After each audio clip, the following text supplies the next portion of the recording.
जागृत होण्याची आवश्यकता आहे। या निवडणुकीने आपण खरं म्हणजे थोडं गाफील राहिलो आणि मग ते संविधान बदलणार, 400 पार झाल्यावर मग आरक्षण रद्द होणार, अनेक काय सगळ्या गोष्टी ज्या अगदी तळागाळापर्यंत पोहोचल्या।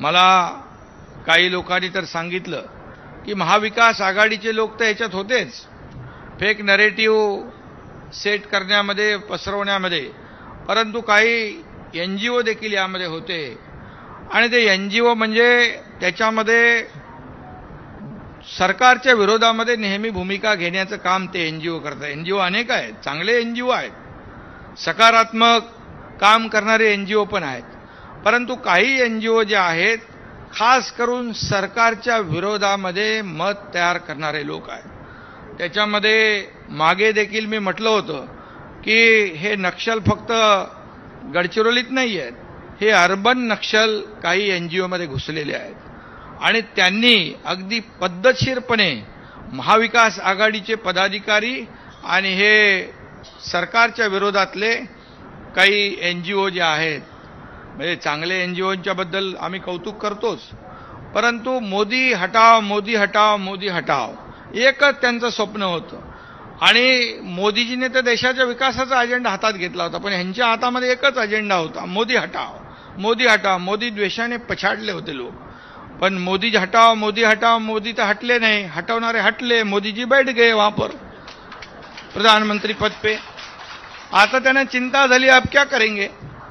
आता काही निरोप इकडून तिकडून यायला लागले, गलती हुई आहे, चुका झालेल्या आहेत, पण यामध्ये खरं म्हणजे याला खरं आपण कधी धार्मिक वळण दिलं नव्हतं।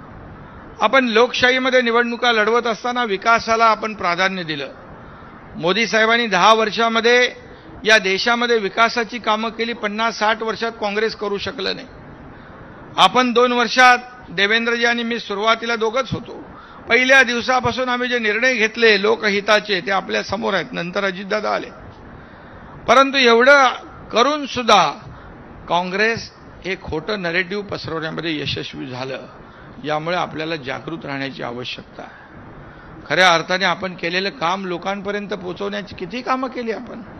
आज आपल्या सरकारनेच घेतलेले एवढे निर्णय, आपल्या सरकार येण्याच्या अगोदर 2.5 वर्षाचं जे सरकार होतं महाविकास आघाडी, सगळे प्रोजेक्ट सगळे प्रकल्प ठप्प केले होते। अरे कारशेडचं आंदोलन कोणी केलं, त्याच्यात देखील हेच लोक होते NGO। हे NGO जे आहेत हे विकास विरोधी NGO होते।